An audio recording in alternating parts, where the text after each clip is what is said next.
दोस्तों एक बार फिर से स्वागत है आपका पढ़ो ऑनलाइन के प्लेटफॉर्म पे। जैसा कि आपको पता है कि मैट्रिक की परीक्षा जो 2026 में होने वाली है, उसके लिए हम अपने चैनल पर सभी सब्जेक्ट का कंप्लीट ऑब्जेक्टिव पैक लेकर आ रहे हैं। यदि आप भी चाहते हैं कि आप अपने एग्जाम में सारा ऑब्जेक्टिव क्वेश्चन बिल्कुल सही सही बना लें और आपको कोई भी डाउट न हो, तो आप हमारे चैनल पर जितने भी ऑब्जेक्टिव पैक के वीडियो हैं उसको पूरा देखिए, बिल्कुल भी स्किप मत कीजिए। तो दोस्तों आज हम अपने संस्कृत के ऑब्जेक्टिव पैक को देखेंगे। इसको हम दो पार्ट में करेंगे। तो आज हम इसके पहले पार्ट को करेंगे। आपसे रिक्वेस्ट है कि अगर आप हमारे चैनल पर नए आए हैं तो चैनल को सब्सक्राइब कीजिए, वीडियो को लाइक कीजिए और अपने दोस्तों के साथ शेयर कीजिए ताकि उनके भी ऑब्जेक्टिव का टेंशन बिल्कुल ख़त्म हो जाए। तो चलिए दोस्तों हम अपने वीडियो को शुरू करते हैं और हमारा पहला सवाल है, उपनिषद के रचनाकार कौन है। दोस्तों अगर उपनिषद के रचनाकार की बात करें तो इसको लिखा गया है वेद व्यास के द्वारा। याद रखिएगा ऑप्शन नंबर बी। अगला सवाल है, मंगलम पाठ में कितने मंत्र संकलित हैं। तो याद रखिएगा इस पाठ में कुल 5 मंत्र हैं, यानी कि ऑप्शन नंबर बी। अगला सवाल है, अणु से छोटा कौन है। देखिए दोस्तों हमारे किताब के अनुसार अणु से छोटा आत्मा को बताया गया है, यानी कि सही जवाब है ऑप्शन नंबर सी। अगला सवाल है, किसकी जय होती है। तो याद रखिएगा सत्य की जय होती है, यानी कि ऑप्शन नंबर सी। आप सुने भी होंगे सत्यमेव जयते। अगला सवाल है, सत्यमेव जयते किस उपनिषद से लिया गया है। तो दोस्तों इसको लिया गया है मुंडकोपनिषद, यानी कि ऑप्शन नंबर सी। याद रखिएगा। अगला सवाल है, पाटलिपुत्र का इतिहास कितने वर्ष पुराना है। दोस्तों पाटलिपुत्र के इतिहास की बात करें तो यह 2500 वर्ष पुराना है, मतलब कि लगभग यह 500 ईसा पूर्व से इसका इतिहास रहा है। अगला सवाल है, कौमुदी महोत्सव कहाँ मनाया जाता है। तो दोस्तों यह पाटलिपुत्र का ही महोत्सव है। याद रखिएगा ऑप्शन नंबर बी। अगला सवाल है, किसके शासन काल में पाटलिपुत्र की शोभा तथा रक्षा व्यवस्था अति उत्कृष्ट थी। तो दोस्तों वह शासक था चंद्रगुप्त मौर्य। चंद्रगुप्त मौर्य की बात करें तो यह मौर्य वंश का संस्थापक भी था और जो अशोक था इसी का पोता था। अगला सवाल है, पाटलिपुत्र किस नदी के किनारे अवस्थित है। दोस्तों जो पाटलिपुत्र है यह पटना का ही पुराना नाम है। याद रखिएगा। और यह गंगा नदी के किनारे स्थित है। आप कभी भी पटना जाएंगे तो देखिएगा वहां पे गंगा नदी के किनार पर वह शहर बसा हुआ है। अगला सवाल है, यूनानी राजदूत कौन था। देखिए दोस्तों यूनानी राजदूत था मेगस्थनीज, जो किसका दरबार में रहता था। तो सिकंदर के दरबार में। और सिकंदर ने इसको चंद्रगुप्त मौर्य के दरबार में भेजा था कि जाओ और वहाँ का वेशभूषा और वहाँ का शासन प्रशासन देखो कि कैसा है। तो मेगस्थनीज यूनानी राजदूत था जो चंद्रगुप्त मौर्य के दरबार में आया था और यहाँ पे रहा, यहाँ के शासन व्यवस्था को देखा और इसी के ऊपर उसने मैग्निफेरा इंडिका नामक पुस्तक भी लिखा। चलिए अगले सवाल को देखते हैं। दोस्तों मेगस्थनीज के बुक का नाम केवल इंडिका भी मैक्सिमम जगह रहता है, तो आप केवल इंडिका ही याद रखिएगा। चलिए अगले सवाल को देखते हैं। आलसियों को आग से किसने निकाला। तो आलसियों को आग से निकाला था एक नियोगी पुरुष, यानी कि एक ममतापूर्ण वाला पुरुष। चलिए अगले सवाल को देखते हैं। आलस कथा पाठ किस ग्रंथ से संकलित है। तो दोस्तों यह हितोपदेश से संकलित है और इसके लेखक हैं नारायण पंडित। आपको हम एक बात यहाँ पर जरूर बताएंगे कि आप जितने भी लेखक हैं और उनकी जो कृतियाँ हैं उसको जरूर याद कर लीजिएगा, क्योंकि इससे क्वेश्चन हमेशा पूछे जाते हैं और इस बार भी पूछे जाएंगे। चलिए अगले सवाल को देखते हैं। विश्वेश्वर कौन था। दोस्तों विश्वेश्वर जो था वह मिथिला का मंत्री था। याद रखिएगा ऑप्शन नंबर बी। अगला सवाल है, कितने आलसी सोए हुए थे। दोस्तों आप कहानी पढ़े होंगे तो आपको पता होगा कि उसमें कुल 4 आलसी सोए हुए थे जो एक से बढ़कर एक थे। अगला सवाल है, नीतिकार आलस्य को क्या मानते हैं। नीतिकार के अनुसार जो आलस्य है वह मनुष्य का सबसे बड़ा शत्रु होता है। अगला सवाल है शास्त्र लेखन एवं रचना संरक्षण में वैदिक कालीन महिलाओं में किसका नाम प्रसिद्ध है। देखिए दोस्तों, ये सारे नाम वैदिक कालीन महिलाओं के ही हैं, लेकिन जब बात आएगी शास्त्र लेखन की तो वो हो जाएगा अपला। याद रखिएगा option number A. 17 number question है वर्तमान काल की संस्कृत लेखिका कौन है। तो दोस्तों उनका नाम है मिथिलेश कुमारी मिश्र, यानी कि ऑप्शन नंबर डी याद रखिएगा। अगला सवाल है याज्ञवल्क्य की पत्नी कौन थी। तो इनकी पत्नी का नाम था मैत्रेयी, यानी कि ऑप्शन नंबर बी। अगला सवाल है विजयंका किस वर्ण की थी। तो दोस्तों विजयंका का जो वर्ण यानी कि उसका रंग, तो दोस्तों वह श्याम यानी कि काला था, याद रखिएगा। अगला सवाल है गंगा देवी ने किस महाकाव्य की रचना की। तो गंगा देवी ने लिखा है मधुरा विजयम, यानी कि ऑप्शन नंबर बी याद रखिएगा। अगला सवाल है भारत भूमि कैसी है। दोस्तों हमारे पाठ के अनुसार भारत भूमि जो है विशाल, निर्मल और वत्सल है, याद रखिएगा ऑप्शन नंबर सी। अगला सवाल है भारतीयों की विशेषताओं का वर्णन किस पाठ में किया गया है। तो दोस्तों अगर भारतीयों की विशेषताओं की बात करें तो उसका वर्णन किया गया है भारत महिमा पाठ में, यानी कि ऑप्शन नंबर डी, नाम में ही भारत महिमा है। अगला सवाल है इस देश यानी भारत का गुणगान कौन करते हैं। तो भारत का गुणगान देवता भी करते हैं, यानी कि ऑप्शन नंबर बी इसका सही जवाब है। 24 नंबर सवाल है हमारी भारतीय धरा कैसी है। दोस्तों इसको निर्मला बताया गया है, यानी कि ऑप्शन नंबर सी। अगला सवाल है देवता क्या गाते हैं। तो दोस्तों देवता भारतवर्ष के गीत को गाते हैं, याद रखिएगा ऑप्शन नंबर सी। अगला सवाल है विनय किसका नाश करता है। तो दोस्तों विनय से अपशय का नाश होता है, यानी कि अकीर्ति का नाश होता है। अगला सवाल है किसके बिना ज्ञान भार स्वरूप है। देखिए दोस्तों क्रिया या व्यवहार के बिना जो ज्ञान है उसको भार स्वरूप बताया गया है। अगला सवाल है सबसे श्रेष्ठ धर्म क्या है। देखिए दोस्तों धर्म की बात करें तो सबसे श्रेष्ठ बताया गया है सत्य जो धर्म है यह सबसे श्रेष्ठ है। अगला सवाल है नरक के कितने द्वार हैं। तो दोस्तों हमारे पाठ के अनुसार नरक के 3 द्वार बताए गए हैं, यही आप भी वहां पे लिख के आइएगा। अगला सवाल है सुख का आधार क्या है। देखिए दोस्तों सुख का आधार धर्म को बताया गया है, यानी कि ऑप्शन नंबर ए। उसके बाद अगला सवाल है इति प्लस आदि की संधि क्या होगी। तो दोस्तों इति में आदि को जब हम जोड़ेंगे तो इससे बनेगा इत्यादि, यानी कि इसका सही जवाब हो जाएगा ऑप्शन नंबर सी। अगले सवाल को देखते हैं नमस्ते का संधि विच्छेद क्या होगा। देखिए दोस्तों नमस्ते का संधि विच्छेद हो जाएगा नमः जोड़ते, और पूछेगा यह किस प्रकार का संधि है। तो यह विसर्ग संधि है, क्योंकि इसमें विसर्ग लगा हुआ है। अगला सवाल है सूर्योदय में कौन सी संधि है। देखिए दोस्तों सूर्योदय की बात करें तो इसमें गुण संधि है। आपको हम थोड़ा सा समझाते हैं कि गुण संधि क्या होता है। इसके पहले हम आपको एक और बात बता दें कि हम अपने हिंदी की क्लास में सारे संधियों का अच्छे से वर्णन कर चुके हैं, तो आप उसको भी जाइए और देखिए। अभी देखिए गुण संधि का मतलब होता है कि जब किसी संधि में अ हो या आ हो और इसमें हमको जोड़ना है ई या ई, तो ये बन जाता है ऐ। और अ हो या आ हो और इसमें हमको जोड़ना है उ या बड़ा उ, तो ये दोनों मिलके ओ बन जाता है, और इसी को हम कहते हैं गुण संधि। तो देखिए जो सूर्योदय होता है इसका संधि विच्छेद होता है सूर्य जोड़ उदय, तो इसमें य का अ और उदय का उ मिल रहा है, तो ये दोनों मिलकर ओ बन रहे हैं। तो इस प्रकार से ये हमारा गुण संधि होगा।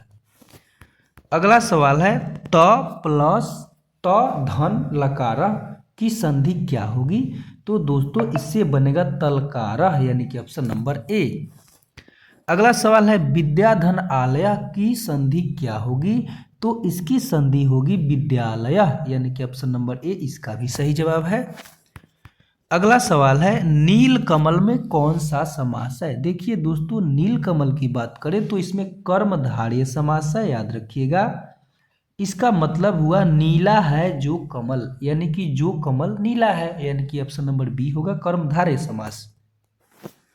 अगला सवाल है अव्ययी भाव समास का एक उदाहरण दे। देखिए सबसे पहले आपको बता दें कि अव्ययी भाव समास वह समास होता है जिसमें पहले पद की प्रधानता होती है। तो इसमें जो प्रतिदिनम है इसमें प्रति की प्रधानता है, तो इसका सही जवाब हो जाएगा ऑप्शन नंबर सी। अगला सवाल है दशानन में कौन सा समास है। दोस्तों दशानन की बात करें तो इसमें बहुव्रीहि समास होगा। आपको बता दें कि बहुव्रीहि समास ही क्यों होगा। देखिए इसमें क्या है कि दो पद मिलके एक शब्द बनाए हैं, मतलब दस और आनन, मतलब कि 10 है जिसका सिर, और जो ये शब्द बना है वह किसी तीसरे को बता रहा है, मतलब कि ये पूरा शब्द मिलकर रावण के बारे में बोल रहा है। तो इस प्रकार से इस प्रकार के जो हमारे समास होते हैं उसको हम बहुव्रीहि समास कहते हैं। अगला सवाल है पितरों का विग्रह क्या होगा। दोस्तों पितरों के विग्रह की बात करें तो संस्कृत में इसका विग्रह होता है माता च पिता च, जिसका हिंदी में अर्थ देखें तो होता है माता और पिता दोनों। अगला सवाल है प्रतिदिनम में कौन सा समास है। दोस्तों इसमें भी प्रति की ही प्रधानता है, मतलब पहले पद की प्रधानता है, तो निश्चित रूप से इसमें अव्ययी भाव समास होगा, यानी कि ऑप्शन नंबर बी। अगला सवाल है पठ धातु में तुमून प्रत्यय लगाने पर क्या बनेगा। देखिए दोस्तों जब हम पठ धातु में तुमून प्रत्यय लगाएंगे तो हमारा बनेगा पठितूम, याद रखिएगा ऑप्शन नंबर सी। हम आपसे एक बार एक और बात बोलेंगे कि आप जितना भी धातु है ना उसमें पठ धातु जरूर याद कर लीजिएगा और बालक का रूप भी याद कर लीजिएगा, क्योंकि इससे क्वेश्चन हमेशा पूछे जाते हैं। अगला सवाल है गत्वा में कौन सा प्रत्यय है। देखिए दोस्तों तो इसमें कत्वा प्रत्यय है, याद रखिएगा। प्रत्यय के बारे में बता दें कि वह शब्द जो किसी शब्द के बाद में लगकर उसके रूप और अर्थ को बदल देता है उसको प्रत्यय कहते हैं, और वह शब्द जो किसी शब्द के पहले लगकर उसके अर्थ और रूप को बदलते हैं उन्हें उपसर्ग कहते हैं। तो इसमें जो कत्वा है वो ग के बाद में लगा है, तो इसलिए यह प्रत्यय होगा और इसका सही जवाब होगा ऑप्शन नंबर बी। अगला सवाल है लेखकः में कौन सा प्रत्यय है। देखिए दोस्तों लेखकः की बात करें तो इसमें नऊल प्रत्यय है। अब पूछिए कैसे। देखिए जब किसी क्रिया में उसके करने वाले का बोध करा दिया जाए, यानी कि किसी क्रिया से जब उसके करने वाले का बोध हो जाए तो उसको हम नऊल प्रत्यय बोलते हैं। जैसे हम लेख में क मिलाएंगे तो लिखने वाला बन जाएगा, तो इस प्रकार से इसमें जो ये प्रत्यय क लगा है ना इसको हम कहेंगे नऊल प्रत्यय, याद रखिएगा। अगला सवाल है बालिका में कौन सा स्त्री प्रत्यय है। दोस्तों इसकी बात करें तो इसमें टाप स्त्री प्रत्यय है। अब पूछिए कैसे। देखिए संस्कृत का या हिंदी का एक रूल होता है कि मैक्सिमम पुल्लिंग शब्दों को स्त्रीलिंग बनाने के लिए लास्ट में आ की मात्रा जोड़ देते हैं। तो जब हम आ की मात्रा जोड़कर स्त्रीलिंग बनाते हैं तो आ उसमें एक प्रत्यय की तरह जुटा, तो यहाँ पर आ को जो प्रत्यय की तरह जुटा है उसको टाप प्रत्यय बोलते हैं, याद रखिएगा। तो इसका सही जवाब हो जाएगा ऑप्शन नंबर सी। अगला सवाल है क्री धातु में अन्य प्रत्यय का उदाहरण है। देखिए क्री धातु में अन्य प्रत्यय का उदाहरण है करनियम, याद रखिएगा ऑप्शन नंबर बी। अगला सवाल है छात्र कंदुकेन क्रीडति, इस वाक्य में कंदुकेन में कौन सी विभक्ति है। देखिए दोस्तों तो इस वाक्य में हमारा तृतीया विभक्ति है, याद रखिएगा ऑप्शन नंबर बी। इसीलिए हम बता रहे हैं कि आप एक बार बालक का जो रूप है उसका याद कर लीजिए, क्योंकि वो बहुत इंपॉर्टेंट है। अगला सवाल है रुच्यार्थना प्रियनामः सूत्र किस कारक से संबंधित है। देखिए आपको एक बता दें यहाँ पर कि जब रुचि की बात आ जाए या किसी के पसंद नापसंद की बात आ जाए तो वहाँ पे हमेशा जो होता है वो सांप्रदान कारक ही होता है। तो ऐसे सवाल आपको एग्जाम में भी मिलेंगे, तो इसका सही जवाब हो जाएगा ऑप्शन नंबर बी, क्योंकि यहाँ पर रुचि की बात आई है। अगला सवाल है बालकाय मोदकम रोचते में कौन सा कारक है। दोस्तों एक बार फिर से यहाँ पर रुचि की बात आ गई, मतलब पसंद की बात आ गई, तो इसका सही जवाब हो जाएगा संप्रदान कारक, यानी कि ऑप्शन नंबर सी। अगला सवाल है कर्मणि द्वितीया का एक उदाहरण है। देखिए दोस्तों, अगर कर्मणि द्वितीया की बात करें तो इसका उदाहरण है राम रावण हंति, यानी कि ऑप्शन नंबर ए। अगला सवाल है अपदाने पंचमी का एक उदाहरण है। देखिए दोस्तों, अपदान का मतलब होता है कि एक चीज से दूसरा चीज अलग हो रहा है। तो देखिए इसमें जो वृक्षात पत्रन पतती है, इसमें वृक्ष से पत्ते अलग हो रहे हैं, तो इसका सही जवाब हो जाएगा ऑप्शन नंबर सी। अगला सवाल है दानवीरता पाठ में कर्ण किसके पक्ष में युद्ध कर रहा है। तो दोस्तों कर्ण कौरवों के पक्ष में था, याद रखिएगा ऑप्शन नंबर ए। 52 नंबर सवाल है कर्ण किसके पुत्र थे। तो दोस्तों कर्ण की बात करें तो वो सूर्य के पुत्र थे, याद रखिएगा ऑप्शन नंबर बी। अगला सवाल है इंद्र ने कर्ण से छल पूर्वक क्या ले लिया। तो दोस्तों इंद्र ने कर्ण से कवच और कुंडल ले लिया था, याद रखिएगा ऑप्शन नंबर बी। अगला सवाल है शास्त्र किसका कर्तव्य और अकर्तव्य का बोध कराता है। तो दोस्तों शास्त्र में मनुष्यों का कर्तव्य और अकर्तव्य का बोध कराया गया है। 55 नंबर सवाल है महतो महियान क्या है। दोस्तों महतो महियान मतलब कि महानों में महान बताया गया है परमात्मा या आत्मा को। अगला सवाल है पटना में गंगा नदी पर कौन सा पुल है। तो दोस्तों उस समय उस पर केवल गांधी सेतु था, याद रखिएगा। आप इसी सवाल को मतलब इस जवाब को ही सही मानिएगा। अभी वहाँ पे जेपी सेतु भी बन गया है, लेकिन हमारे पाठ के अनुसार इसका सही जवाब है ऑप्शन नंबर बी। अगला सवाल है सरस्वती का कुल गृह महानगर किसे कहा गया है। तो दोस्तों यह पाटलिपुत्र को ही कहा गया है, याद रखिएगा, और पाटलिपुत्र पटना का ही पुराना नाम है। अगला सवाल है नदी पुरुषम उपैति दिव्यम, यानी कि नदी पुरुष के पास जाती है, रिक्त स्थान में कौन सा पद होगा। देखिए दोस्तों तो इसमें हमारा हो जाएगा नाम रूपे विहाय, यानी कि ऑप्शन नंबर सी। यह दोस्तों हमारे पाठ से लिया गया है। अगला सवाल है किसकी विजय नहीं होती। तो जैसा कि आपको पता है कि सत्य की विजय होती है और असत्य की विजय नहीं होती, तो सही जवाब हो जाएगा ऑप्शन नंबर सी। अगला सवाल है आलस कथा के रचनाकार कौन है। दोस्तों इसके रचनाकार है विद्यापति, याद रखिएगा। विद्यापति हमारे मैथिली के बहुत बड़े धरोहर हैं। अगला सवाल है संसार में आलसियों का रक्षक कौन है। तो आलसियों का रक्षक बताया गया है कारुणिक, यानी कि दयावान व्यक्ति को। अगला सवाल है ऋग्वेद में कितनी महिला ऋषिकाओं का वर्णन है। तो उसमें कुल 24 महिला ऋषिकाओं का वर्णन है, याद रखिएगा। अगला सवाल है शंकर चरितम के रचनाकार कौन है। तो इसको लिखा गया है पंडिता क्षमा राव के द्वारा, ऑप्शन नंबर ए।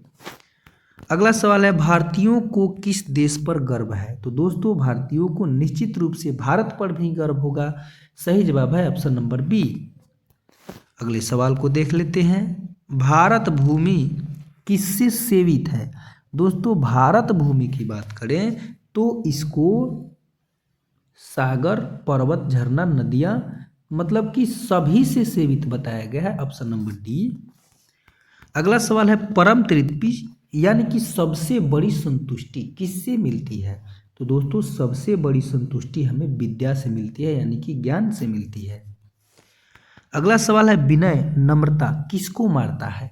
तो दोस्तों नम्रता से अपशय का नाश होता है, याद रखिएगा।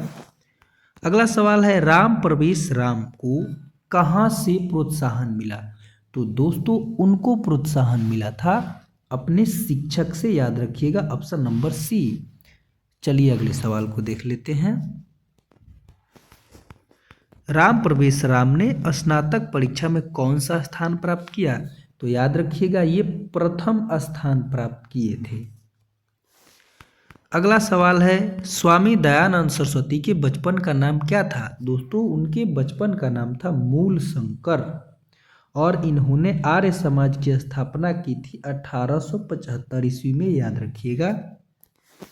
अगला सवाल है आर्य समाज की स्थापना कब हुई। तो ये किया गया था 1875 ईस्वी में, और कौन किया था। तो दयानंद सरस्वती।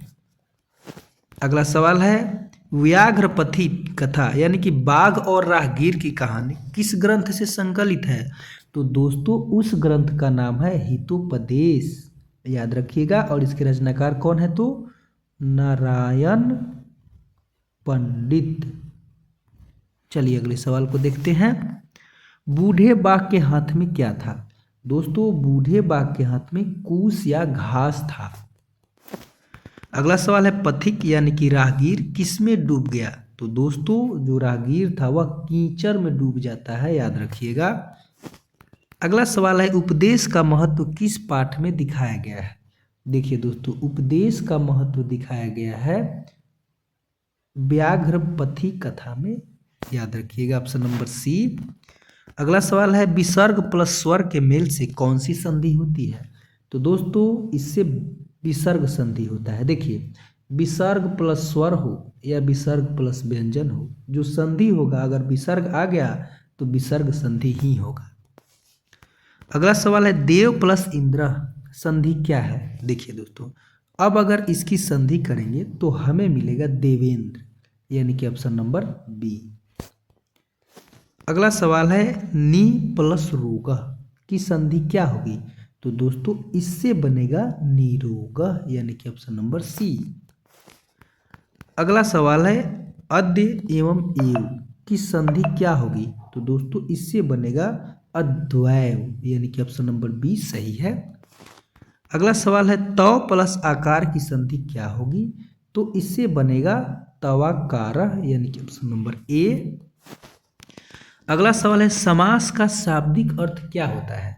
दोस्तों समास का शाब्दिक अर्थ होता है संक्षेप, यानी कि छोटा। अगला सवाल है राजपुरुषा का सही विग्रह क्या है?